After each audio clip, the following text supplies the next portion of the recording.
پارہ 10 ہے سورہ انفال دورہ قرآن 2023۔ اور پیچھے آپ نے مال غنیمت کے معاملات پڑھے تھے کہ مال غنیمت جو ہے حلال کیا گیا۔ اب یہاں پہ حصے پڑھیں گے۔ وَاعْلَمُوا أَنَّمَا غَنِمْتُم مِّن شَيْءٍ فَأَنَّ لِلَّهِ خُمُسَهُ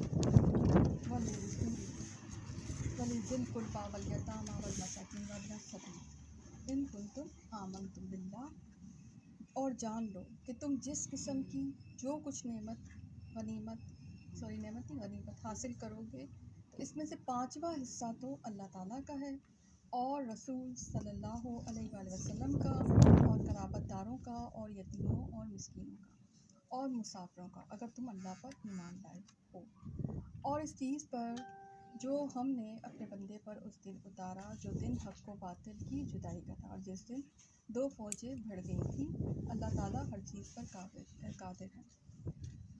اچھا، مال غنیمت سے وہ مراد وہ مال ہے کہ جو کافروں سے لڑائی کے نتیجے میں کافروں پر فتح اور غلبہ حاصل کر کے جو مال حاصل ہوتا ہے وہ اس کو مال غنیمت کہتے ہیں۔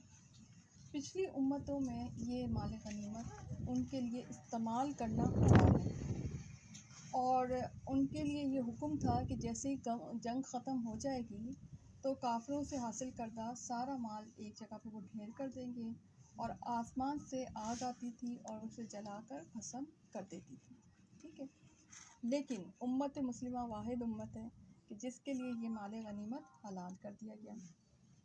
ٹھیک ہے، اچھا، اب اس کے حصے بتائے جا رہے ہیں، اور اس کے علاوہ ایک اور مال ہوتا ہے جو کہ مال فے کہلاتا ہے، جو کہ بغیر لڑائی کے صلح کے نتیجے میں یا جزیہ کے نتیجے میں حاصل ہوتا ہے، اور وہ بھی کافروں سے ہی حاصل ہوتا ہے، تو اس کا بھی حساب اسی طرح سے ہوگا، اس کا بھی جو تقسیم ہے وہ ایسے ہی ہوگا۔ تو اب یہ کہ جو کچھ بھی، اچھا اب آپ کہیں گے کون سا مالی غنیمت ہوتا ہے؟ اب آج کل تو ویسی لڑائیاں نہیں ہوتی نا، پہلے تو آپ سمجھیں گے کون سا اصل میں جب اس زمانے میں جب جنگیں ہوتی تھیں نا تو ظاہر ہتھیار وغیرہ سبھی کچھ لے کے آتے تھے، لیکن اپنے ساتھ خواتین، کفار ایسا کرتے تھے اپنے ساتھ خواتین کو لے کے آتے تھے، اور وہ خواتین ان مجاہدوں کو یا جو بھی ویسے اپنے آپ کو وہ مجاہد ہی کہتے تھے، لیکن وہ جنگ کرنے والے جو لوگ ہوتے تھے، کفار کے جو جنگ کرنے والے لوگ ہوتے تھے، وہ ان کو جنگ پر ابھارتی تھیں۔ ٹھیک ہے، آج بھی آپ دیکھیں ریسلنگ وغیرہ میں اکثر لڑکیوں کو لایا جاتا ہے، یا ان کی جو گرل فرینڈ یا جو وٹ ایور جو بھی ہوتی ہیں تو وہ آتے ہیں، کیونکہ وہ ان کو ابھارتی ہیں، تو وہ اس پہ جسے کہتے ہیں نا کہ وہ غیرت کا رشتہ ہوتا ہے نا، کہ عورت سے غیرت کا بھی، تو وہ عورت کے سامنے بعض اوقات انسان اور اچھا بننے کے لیے، تو وہ ایک ٹیکٹکس تھی ان کی کہ وہ ان میں ان کی بیویاں بھی آتی تھیں، ان کی لونڈیاں بھی آتی تھیں، سبھی آتی تھیں، یعنی کہ سب لوگ جو ہے نا کفار کی طرف سے ایسا ہوتا تھا۔ اچھا، مسلمانوں میں یہ سسٹم نہیں ہوتا تھا، اگر آتی تھیں خواتین تو مرہم پٹی کے لیے یا جنگ میں شرکت کے لیے آیا کرتی تھیں، جیسے کئی خواتین کا ذکر آتا ہے، مگر وہ اس طرح سے ان کا یہ کام ہی بس ہوتا تھا، یعنی جہاں پہ خیمے ہیں یا جہاں پہ ان کا پڑاؤ ہے تو وہیں پر اسٹے کرتی تھیں، اور بس ان کا کام یہ ہوتا تھا کہ مثلا اگر زیادہ دن کا پڑاؤ ہے تو وہ کھانا بنا دیں گی، کوئی مرہم پٹی کر دیا کریں گی، اور وہ جو اسسٹنس کام ہوتا ہے نا، اسسٹ کرنا، ہیلپنگ ہینڈ ہوتی تھی وہ نا، لیکن کفار کا معاملہ یہ ہوتا تھا۔ اچھا، جب کفار خواتین کو لے کے آتے تھے تو پھر وہ ظاہر خواتین آتی بھی بڑی تیار ہو کے آتی تھی، اور زیورات سے لدی بھی آیا کرتی تھی، تاکہ ان کو دیکھ کر بھی وہ نا ان کے جذبات ابھریں، اور وہ جذبات جو ہے وہ جنگ میں شو ہوں، جنگ میں، اس وجہ سے وہ جنگ میں بہادری دکھائیں۔ یہ نفسیات تھی جنگ کی ان کی، ٹھیک ہے، کفار کی یہ نفسیات تھی۔ اچھا، آج بھی دشمن جو ہے مقابلے کے لیے بعض اوقات، اکثر اوقات خواتین کو یوز کرتے ہیں، ٹھیک ہے نا، آپ اکثر سنتے ہوں گے کہ فلانے ایجنٹ پکڑے گئے، فلانی جاسوس پکڑی گئی، اور وہ خاتون تھی وہ، ٹھیک ہے نا، کیونکہ یہ مرد کی کمزوری ہوتی ہے تو وہ اس لیے لے کے آتے تھے۔ اچھا، اب ظاہر سی بات ہے کہ جس کی فتح ہوئی تو ان کی جب فتح ہوتی تھی، مسلمانوں کی جب فتح ہوتی تھی تو وہ جو خواتین ہوتی تھی وہ لونڈیاں بن جاتی تھیں، اور جو زیورات اور جنگی آلات اور جو کچھ بھی ہوتا تھا وہ لے کے آتے تھے تو وہ سب کا سب سارا سامان جو تھا وہ مال غنیمت ہوتا تھا. پہلے زمانے میں ظاہر اس کی پرمیشن نہیں ہوتی تھی کہ اس کو استعمال کیا جائے، لیکن امت مسلمہ کے لیے، نبی کریم صلی اللہ علیہ وسلم کی امت کے لیے اسپیشلی خاص کیا گیا کہ یہ مال غنیمت آپ استعمال کر سکتے ہیں، اور اس کے پھر حصے ہوں گے. اور پیچھے اس کے حصے کرنے کی ضرورت اس لیے پیش آئی کہ پیچھے جو غزوہ احد میں جو معاملہ ہوا تھا، جو صحابہ کرام نے جس کی وجہ سے مسلمانوں کو بہت پریشانی اٹھانی پڑی تھی، وہ تیر انداز جو تھے درے کے، تو اس وجہ سے کیونکہ وہ مال غنیمت تھی تو چھنتے ہوئے دیکھ رہے تھے، تو وہ اسی لیے تو نیچے آئے تھے. تو اس لیے ضروری سمجھا گیا کہ اس کی ایک ڈویژنز ہو جائے. جیسے آپ دیکھیں مال جو ہے نا وہ ایک فتنہ تو ہوتا ہی ہے. مال کو نبی کریم صلی اللہ علیہ وسلم نے، اللہ تعالیٰ نے خیر بھی کہا اور بیک وقت مال کو آزمائش بھی کہا.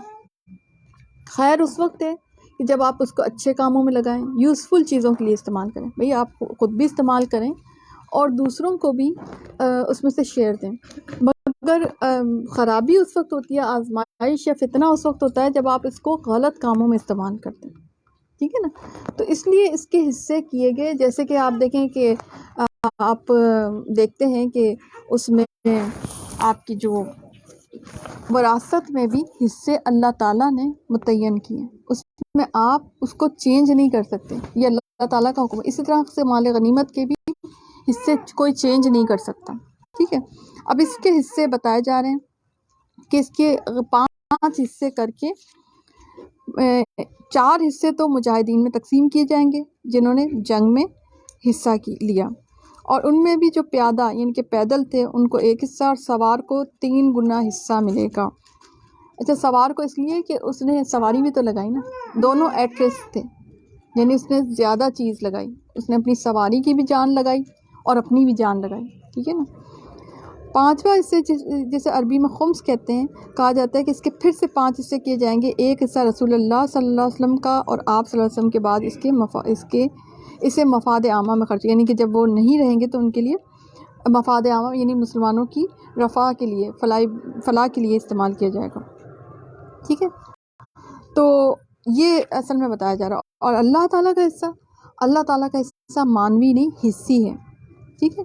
یہ صرف ایکسپلین کرنے کے لیے ہوگا، اللہ کو کوئی حصہ نہیں ہوگا، یعنی کہ کہیں ایسی کوئی جگہ نہیں بتائے گی کہ وہاں پہ جا کے وہ حصہ ڈال کے آئیں گے. ٹھیک ہے.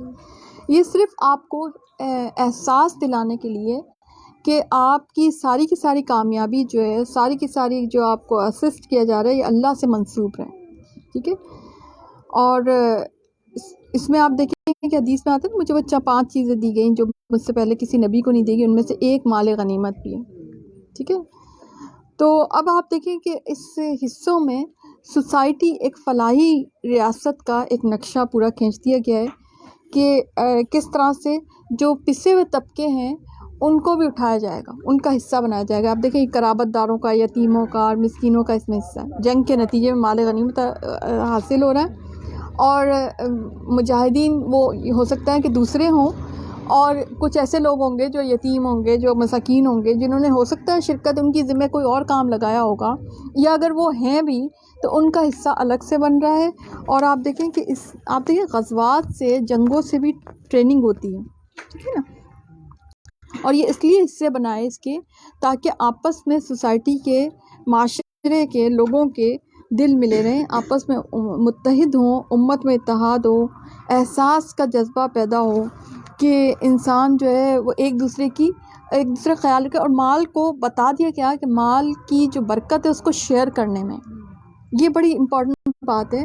یا آپ کبھی آپ دیکھیں کہاں بھی آپ دیکھ لیں، تکاثر کا معاملہ دیکھ لیں، قرآن میں کہیں بھی دیکھ لیں، تو مال کا جمع کرنا، یعنی مال کو بس بہت سے لوگوں کی ہوتی ہے نا عادت جمع کرنا.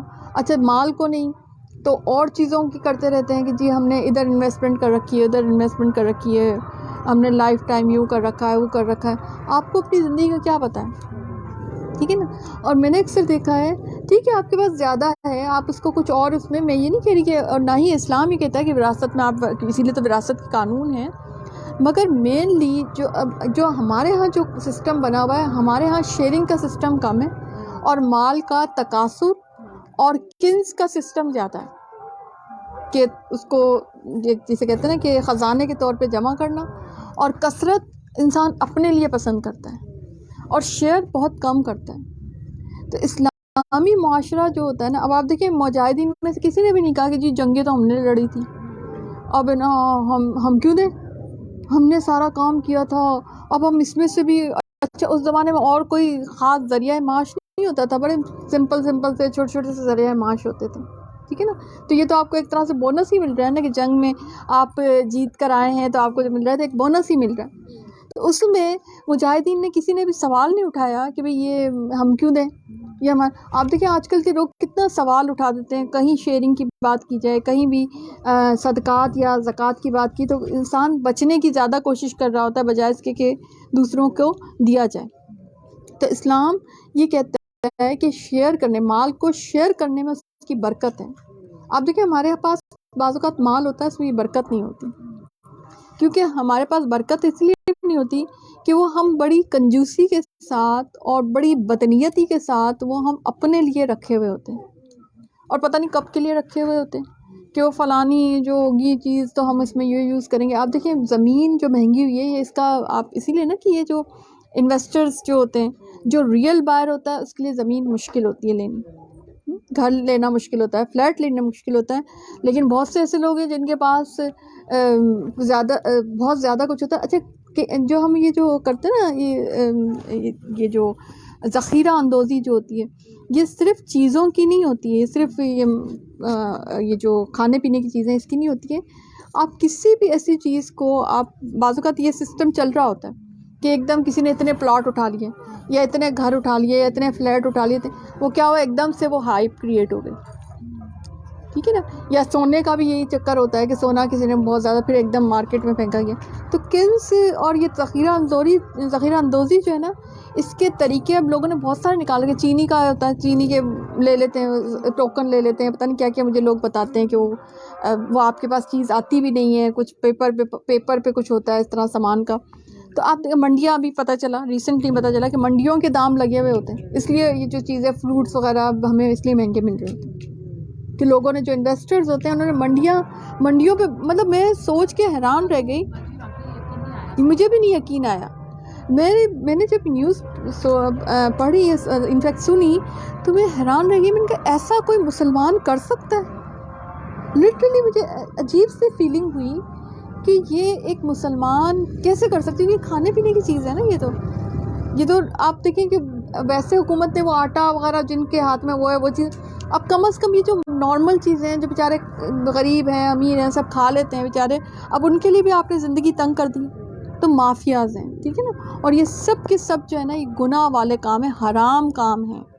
انسان اس بات کو سمجھتا نہیں ہے، اپنے آپ کو وہ سمجھ رہا ہے کہ جی میں سود تو نہیں کھا رہا، میں تو یہ چیز کر رہا ہوں۔ تو ذخیرہ اندوزی کون سی حلال ہے، اور اسپیشلی جب ضرورت ہے اس کی، ٹھیک ہے، اور اسپیشلی آپ کا مقدس مہینہ چل رہا ہے، ٹھیک ہے نا۔ تو اس سارے میں آپ دیکھ لیں کہ خمس یہ بتاتا ہے کہ اسلامی فلاحی ریاست میں دل کو جیتنا مادی وسائل سے بڑھ کر ہے، کہ مادی وسائل کو حاصل کرنا اس سے بڑھ کر ہے، ٹھیک ہے نا، اور ترقی انسانوں کے بل پہ ہوتی ہے، مال کے بل پہ نہیں ہوتی۔ آپ دیکھیں جب بھی جنگیں ہوتی ہیں اس زمانے میں، جب تو لوگ جنگیں لڑتے تھے نا، اگر آپ کے پاس تیر زیادہ بھی آ جائیں، اگر آپ کے پاس تلواریں زیادہ بھی آ جائیں، اگر چلانے والا کوئی نہیں ہے تو جنگ کیسے لڑیں گے، ٹھیک ہے نا۔ تو اس لیے انسانی دل جیتے جا رہے ہیں کہ مساکین کا بھی حصہ لگایا جا رہا ہے، یتیموں کا بھی حصہ لگایا جا رہا ہے، قرابت داروں کا بھی، یعنی کہ جو مجاہدین ہیں، کس کے قرابت دار؟ مجاہدین کے۔ اب وہ بھی بڑے خوش ہو رہے ہیں کہ جی اچھا ہمارا فلانا جو ہے نا گیا تھا اور دیکھو وہ جنگ جیت کے آیا ہے۔ اب سب پوری اسلامی ریاست کیا چاہے گی؟ ایک پیج پہ آ چکی ہے کہ بھئی سب جائیں، جنگ کرنے جائیں اور سب جیت کے ہی آئیں، کوئی ہار کے نہیں آئے۔ اب سب کے گھروں میں ایک ہی پوائنٹ ہوگا کہ آپ نے جانا بھی ہے جنگ میں، کوئی روکے گا نہیں، کیونکہ سب کو یہ بھی پتہ ہے نا کہ مال غنیمت میں ہمارا ساتھ، یعنی دل جیتنے کی بات۔ بعض اوقات آپ دیکھیں مال سے میں کبھی کبھی سوچتی ہوں کرنسی کیا ویلیو ہے، کوئی ویلیو نہیں ہے، مگر کبھی کبھی کرنسی جو ہوتی ہے وہ آپ کے دل جیتنے کا سبب بن جاتی ہے، یا آپ کے جو تحفے تحائف جو ہوتے ہیں نا، تحادو و تحابو، تو یہ جو ہوتے ہیں آپ کا دل جیتنے کا سبب بن جاتے ہیں، یعنی آپ کسی کی ناراض، اسی لیے کہا نا کہ اس سے محبت بڑھتی ہے، ٹھیک ہے. جہاں پہ اور اس میں مسائل ہو جاتے ہیں کہ بھئی اگر وہ پسند نہیں آ رہا تو وہی تو ایک الگ چیز ہے، لیکن چھوٹی چھوٹی چیزیں جیسے کوئی چیز آپ نے کسی کو گفٹ کر دی، کوئی کسی نے کر دی، اس سے کیا ہوتا ہے کہ ایک دم دل جو ہے نا نرم ہو جاتے ہیں، کیونکہ انسانی دل جو ہوتا ہے ان چیزوں سے نرم ہوتا ہے. ٹھیک ہے. تو یہ بات یہاں پہ سمجھائی جا رہی ہے. صحیح ہے. اور پھر آگے جس کا آ رہا ہے ذکر کہ یہ جو غزوے کا ذکر آ رہا ہے، حق و باطل کی جدائی کا دن تھا، یہ کون سا تھا؟ یوم فرقان، یعنی کہ غزوہ بدر. ٹھیک ہے. تو غزوے جب کامیاب ہوتے ہیں تو زندگی کامیاب ہوتی ہے. اور فلاحی ریاست میں آپ دیکھیں کہ فرق نہیں رکھا گیا کہ کون جنگ جیت رہا ہے اور کون جو ہے اس کا قرابت دار ہے، خادم اور آقا کا. آپ دیکھیں کہ وہ واقعات دیکھیں جب حضرت عمر رضی اللہ تعالیٰ عنہ جب جا رہے تھے اور فلسطین میں، اور وہ جو کنجیاں تھیں وہ دینے کے لیے جا رہے تھے، تو خادم جو تھا وہ بیٹھا ہوا تھا گھوڑے پہ. اونٹ تھا یا گھوڑا تھا؟ اونٹ تھا نا. اونٹ پہ بیٹھا ہوا، اور جب انٹر ہوئے تو انہوں نے کہا یہی نشانی تھی ہمارے کتابوں میں کہ اسی طرح سے ہوگا. تو اس لیے جو فلاحی ریاست ہوتی ہے نا تو وہاں پر یہ طبقاتی فرق نہیں ہوتا. یہ بات بڑی سمجھنے کی ہے. ٹھیک ہے نا. تو اللہ جب کوئی فتح دیتا ہے تو وہ بھی امتحان ہوتا ہے کہ اب تم شکر گزار بنتے ہو یا نہیں بنتے، اللہ کے احکامات پر عمل کرتے ہو یا نہیں کرتے. اللہ کا حصہ تاکہ تمہیں یاد رہے کہ جو کچھ مل رہا ہے اللہ کی وجہ سے مل رہا ہے، اللہ کے اذن سے مل رہا ہے. رسول اللہ صلی اللہ علیہ وسلم کا حصہ اس لیے کہ رسول اللہ صلی اللہ علیہ وسلم کی بعثت کے بعد ان کے آنے سے یہ سب مل رہا ہے، ان کی تربیت سے مل رہا ہے، ان کی رہنمائی سے مل رہا ہے، ان کے وجود کے برکت سے مل رہا ہے. رسول اللہ صلی اللہ علیہ وسلم کا وجود جو ہے وہ برکت کی. جب بھی نبی، آپ کو یاد ہوگا نبی کریم صلی اللہ علیہ وسلم نے فرمایا تھا کہ میرے ہوتے ہوئے تمہارے اوپر عذاب نہیں آئے گا. ٹھیک ہے نا. تو ایک حدیث میں یہاں تک کہ میری امت پہ عذاب نہیں آئے گا، میں نے دعا مانگی تھی. تو بہرحال ان کے وجود کی ایک برکت ہوتی ہے. جو نبی صلی اللہ علیہ وسلم تھے اور اس سے پہلے بھی جو انبیاء کرام تھے، جو آپ نے پیچھے قوموں کے واقعات پڑھے تھے، تو جب نبی درمیان میں ہوتا ہے تو ان کے وجود کی اپنی برکتیں ہوتی ہیں. اور جب نبی نہ رہے تو پھر کس سے برکتیں ہوں گی؟ سنتوں کی برکتیں ہوتی ہیں. جب ہم سنتیں اپنی زندگی میں شامل کرتے ہیں تو ان کی اپنی برکتیں ہوتی ہیں. ٹھیک ہے نا. تو یہ ہمیں سمجھنے کی بات ہے. پھر آپ دیکھیں کہ یوم فرقان کا یعنی کہ غزوہ بدر کا بتایا گیا کہ جب کہ تم پاس والے کنارے پہ تھے. وہ پاس والا کنارہ کون سا تھا؟ جو مدینہ کے قریب تھا، اور وہ دور والے کنارے پہ تھے. ٹھیک ہے. کافر جو تھے وہ مدینہ سے نسبتاً کافی دور تھے، اور قافلہ تم سے نیچے تھا. اچھا، یہ اونچائی پہ تھے اور بدر کے کنویں کے قریب تھے. اگر تم آپس میں وعدہ کرتے تو یقیناً تم وقت معین پر پہنچنے میں مختلف ہو جاتے. اب یہ وہ بات جو میں نے کل آپ کو بتائی تھی کہ اصل میں یہ جو جنگ ہے یہ باقاعدہ پلان نہیں تھی. میں نے کل آپ کو تھوڑی سی تفصیل بتائی تھی کہ ابو سفیان کا وہ قافلہ تھا اور وہ گزرنا تھا ایک جگہ سے، اور مسلمانوں کو خبر ہو گئی تھی، مسلمانوں کو کہ یہ ہمیشہ ہمیں نا زک پہنچاتے ہیں، ہمیں اذیت دیتے ہیں، ہمارے قافلوں کو. کیونکہ جب مسلمان مدینہ ہجرت کر کے چلے گئے نا تو یہ لوگ اس طرح سے تکلیف دیتے تھے. کافر، اس کا ذکر آتا ہے کہ یہ کیا کرتے تھے، جب بھی ان کی تجارت ہوتی تھی نا، قافلے جاتے مسلمانوں کے، تو پھر وہ جو ہے نا دھاک لگا کے بیٹھ جاتے اور وہاں پر جو ہے نا ان کے قافلوں کو لوٹ لیا کرتے تھے. تو مسلمانوں کو اس دوران ان کو خبر ہو گئی. تو اس سے پتہ ہی چلتا ہے کہ بعض اوقات کیونکہ دشمنی تھی نا ایک سارٹ آف، ٹھیک ہے نا، تو انہوں نے کہا ٹھیک ہے ہم بھی جو ہے نا ان کو اسی طرح سے ان کو بتائیں گے. بعض اوقات دشمن کو روکنے کا بھی ایک طریقہ ہوتا ہے. اور انہوں نے یہ دیکھیں مسلمانوں نے پہل نہیں کی تھی، اس سے پہلے انہوں نے کئی دفعہ ایسا کام کیا ہوا تھا. تو وہ ایک طرح سے جوابی کارروائی کے لیے جانا چاہ رہے تھے مسلمان، لیکن ابو سفیان کو خبر ہو گئی. ابو سفیان نے راستہ بدل لیا اور وہ وہاں سے نکل گئے. وہ قافلہ تو بچ گیا، وہ جو ان کا قافلہ تھا، اور جنگ ہو گئی کیونکہ وہ ادھر گئے مکہ میں گئے. انہوں نے بتایا کہ اس طرح سے مسلمان آ رہے ہیں تو ہم ان کو تکلیف پہنچاتے ہیں، ہم ان کے ساتھ جنگ کرتے ہیں. یعنی ان کا ارادہ یہ بن گیا. اب مسلمان جو تھے وہ ان کو خبر ہو گئی کہ بھئی وہ قافلہ تو نکل چکا ہے اور اب اس طرح سے جنگ کے لیے وہ آ رہے ہیں. اب وہ ظاہر سی بات ہے کہ وہ اب اصل میں کھونا کچھ تھا اور وہ ہو کچھ کیا. تو حالات اچانک بن گئے تھے، اور وہ کس کو ہلاک ہونا تھا؟ وہ کافروں کا ہلاک. وہ ہلاک کو جو اللہ تعالیٰ کو ایک کام کر ڈالنا تھا جو مقرر ہو چکا تھا، تاکہ جو ہلاک ہو دلیل پر ہو، یعنی یقین جان کر، حق جان کر ہلاک ہو، اور جو زندہ رہے وہ بھی دلیل پر ہو، زندہ رہے، حق پہچان کر زندہ رہے. بے شک اللہ تعالیٰ بہت سننے والا، خوب جاننے والا ہے. ٹھیک ہے. تو یہ اس لیے کہ اللہ تعالیٰ نے یہ اس طرح سے، اگر اللہ تعالیٰ کہتا ہے کہ اگر یہ وقت کوئی طے ہوتا کہ بھئی ہم اس دن جنگ کریں گے، اس دن کریں گے، ڈیٹ فکس کرتے، تو یہ جنگ کے لیے دونوں ہی تیار نہیں ہوتے، کیونکہ دونوں کے ارادہ جنگ کا نہیں تھا. ٹھیک ہے، اور مسلمان تو کمزور حالت میں تھے، تو وہ یہ بات ضرور کہتے کہ اب یہ کیسے، لیکن جب ان کو یہ پتہ چلا کہ وہ خود آ رہے ہیں اٹیک کرنے کے لیے، تو اب ان کے پاس ویسے بھی کوئی چارہ نہیں تھا، ٹھیک ہے نا. جب کہ اللہ تعالیٰ نے تجھے تیرے خواب میں ان کی تعداد کم کر دکھائی، اگر ان کی زیادتی دکھاتا تو تم بزدل ہو جاتے. اب مسلمانوں کو اللہ تعالیٰ خواب میں ان کی جو تعداد ہے وہ کم دکھا رہے تھے، ٹھیک ہے، جو کہ آپ کو آگے پتہ چلے گا کہ اللہ خواب کا اس طرح سے آتا ہے کہ جتنی ان کی تھی نا ان سے ڈبل دکھا رہے تھے، ٹھیک ہے. تو یہ 313 تھے تو 626 کر لیں، 626 دکھا رہے ہوں گے. تو مسلمانوں کا چلو کوئی بات نہیں، اتنے تو ہم ڈیل کر ہی لیں گے. اچھا ادھر کافروں کو بھی جو ہے ڈبل دکھا رہے تھے ان کی تعداد سے، تو وہ تو 1000 تھے تو ان کو 2000 مسلمان دکھایا جا رہا تھا، تو ان کے حوصلے مزید پست ہو رہے تھے. یہ اللہ کی ایک اور مدد تھی، ٹھیک ہے نا. اب آپ دیکھیے کہ یہ پہلے سے پہلے یہ ہو رہا تھا، ٹھیک ہے نا، تاکہ اس کام کے اگر ان کی زیادتی دکھاتا تو تم بزدل ہو جاتے، یعنی پہلے ہی حوصلہ ہار جاتے کہ بھئی اب کیسے ہم جنگ کریں گے. اس کام کے بارے میں آپس میں اختلاف کرتے، یعنی کہ سوچتے، مذاکرات ہوتے، آپس میں کہتے کہ جی ہم کیسے جنگ لڑیں گے، دو رائے بھی ہو سکتی تھی. مگر اللہ تعالیٰ نے بچا لیا اور وہ دلوں کے بھید کو سے خوب آگاہ ہے. لیکن جب کہ اس نے بوقت ملاقات انہیں تمہاری نگاہوں میں کم دکھایا اور تمہیں ان کی نگاہوں میں کم دکھایا، تاکہ اللہ تعالیٰ اس کام کو انجام تک پہنچا دے جو کرنا تھا، اور سب کام اللہ ہی کی طرف پھیرے جاتے ہیں. اے ایمان والو، جب تم کسی مخالف فوج سے بھڑ جاؤ تو ثابت قدم رہو اور بکثرت اللہ تعالیٰ کو یاد کرو تاکہ تمہیں کامیابی حاصل ہو. یعنی اگر کبھی ایسا معاملہ ہو بھی جائے تو جیسے قوموں کی زندگی میں امن امپورٹنٹ ہوتا ہے، اسی طرح قوموں کی زندگی میں جنگ بھی امپورٹنٹ ہوتی ہے، کیونکہ ان کے مورل کانفیڈنس کے لیے، ان کی قومی تشخص کے لیے، ان کی ایک دنیا میں ایک مقام کے لیے یہ امپورٹنٹ ہوتی ہے. کیونکہ جنگ سے غیر اقوام پر کا مسلمانوں پر ایک غلبہ اور ایک رعب قائم ہوتا ہے. آپ دیکھیں ایسا ہی ہوا تھا، ٹھیک ہے نا. پھر اس کے بعد ان کے اوپر ایک رعب قائم ہو گیا تھا کہ اچھا مسلمان تو بہت قوت میں آ گئے ہیں. اور اس کے بعد پھر صلح حدیبیہ بھی ہوا تھا، اور پھر اس کے بعد ان کی ایک باقاعدہ طور پہ شناخت کو قبول کیا گیا تھا. ورنہ تو اس سے پہلے وہ کیا کہتے تھے، نجاشی کا دربار یاد کر لیں کہ ہمارے کچھ باغی ہیں، یہ کہہ رہے تھے نا، ہمارے کچھ باغی ہیں جو کہ جنہوں نے نیا دین نعوذ باللہ ایجاد کیا ہے، تو ان کو ہمارے حوالے کریں. مگر ایک وقت ایسا آتا ہے کہ ان سے اسی قوم سے معاہدہ بھی کر رہے ہیں، ایک وقت آتا ہے کہ پھر فتح مکہ ہی ہو جاتا ہے، ٹھیک ہے نا. تو اللہ تعالیٰ یہ اچھا یہ دیکھیں بتدریج ہو رہے ہیں سارے معاملات، ایک دم سے کوئی چیز، حالانکہ اللہ تعالیٰ ساتھ ہیں، ٹھیک ہے نا. تو ہر چیز آپ کے بھی اچھا کیا ہوتا ہے کہ جب آپ کسی اس پہ ہوتے ہیں نا، اسٹیج پہ ہوتے ہیں، تو اللہ تعالیٰ آپ کا بھی عمل دیکھتا ہے، آپ کی بھی نیت دیکھتا ہے، اور پھر اپنی مدد بھیجتا ہے.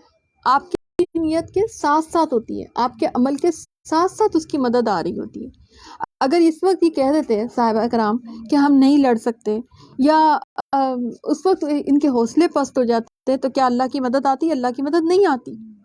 ان کو بہرحال میدان جنگ میں آ کے کھڑا تو ہونا ہی پڑا، سب فارا ہونا پڑا، ٹھیک ہے نا.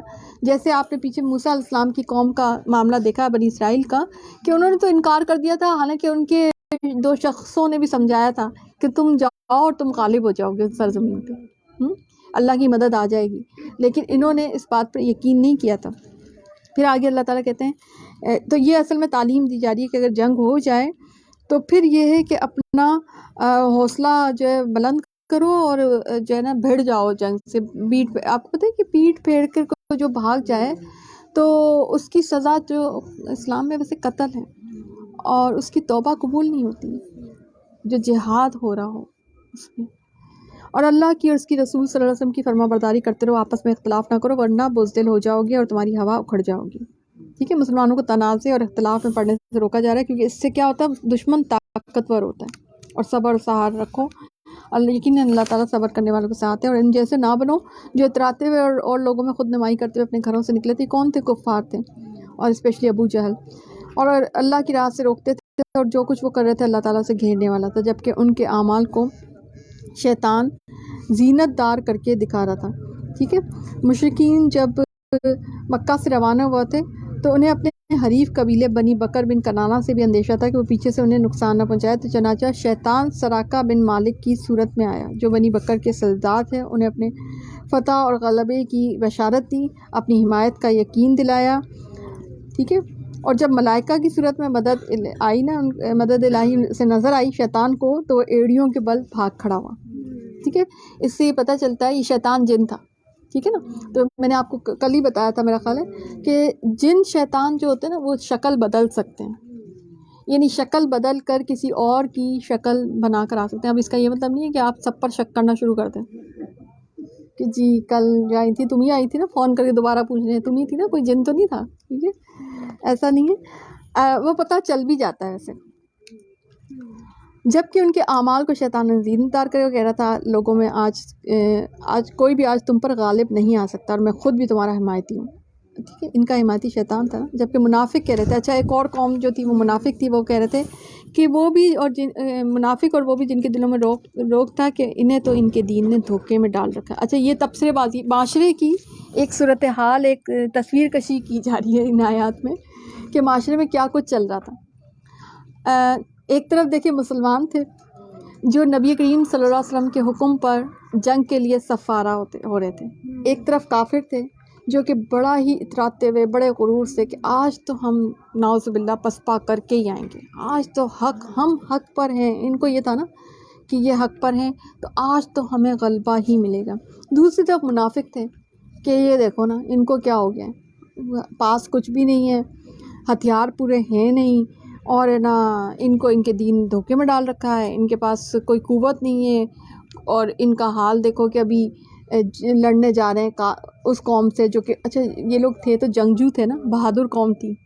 یہ جو مشرکین جو تھے نا، تو منافقین کو اس میں کہ وہ لوگ اور بھی بہادر ہیں، اور ان کے پاس ظاہر ہے پیسہ تھا نا، تو پیسے سے آپ جنگی آلات خرید بھی سکتے ہیں، اگر فوری طور پہ نہ ہو تو خرید سکتے ہیں. جبکہ مسلمان اس وقت پیسے کے لحاظ سے بھی کمزور تھے. تو اگر کیونکہ ان کے پاس جو کچھ تھا، بس جتنے ان کے پاس آلات تھے، جتنے ان کے پاس ہتھیار تھے، بس اسی سے انہوں نے جنگ لڑی.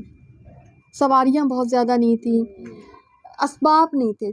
جنگوں میں ظاہر ہے مال کا ایک اپنا رول تو ہوتا ہے نا. تو منافقین ان کو کہہ رہے تھے کہ یہ دیکھو نا ان کو کیا ہو گیا کہ یہ اب نا جنگ لڑنے جا رہے ہیں. آج بھی آپ دیکھیں دین کا کوئی کام کرتا ہے اور وہ تھوڑا سا ہٹ کر دین کا کام کر رہا ہوتا ہے تو لوگ اس کو بیوقوفی کہتے ہیں، اور لوگ اس کو یہ کہتے ہیں کہ دیکھو اس کو کیا ہو گیا، یہ دنیا سے الگ جا رہا ہے. ٹھیک ہے نا. لیکن یاد رکھیں ایسے ہی جانثاروں نے دین کا کام کیا ہے.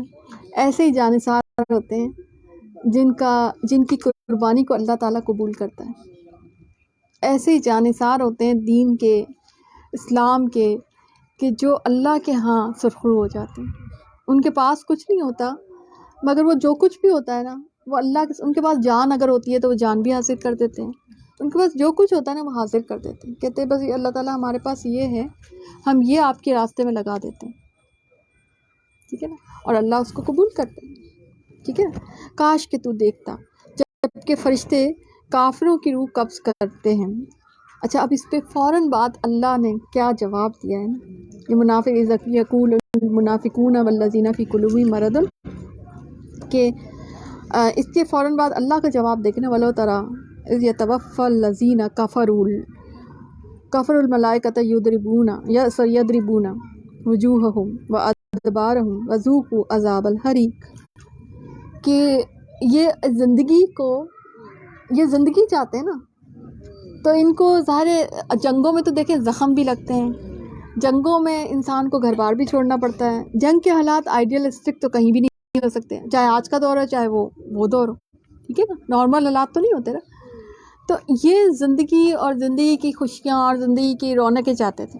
تو اللہ تعالیٰ ان کو ایک اچانک اسی وقت پر یاد دلاتے ہیں کہ کاش تم دیکھو کہ تم دیکھ تو نہیں سکتے مگر تم یاد کرو کہ کیا ہوگا. کاش تو دیکھتا کہ فرشتے کافروں کی روح قبض کرتے ہیں، ان کے منہ پر، ان کے سینوں پر مار مارتے ہیں اور کہتے ہیں تم جلنے کا عذاب چکھو. یعنی موت کے وقت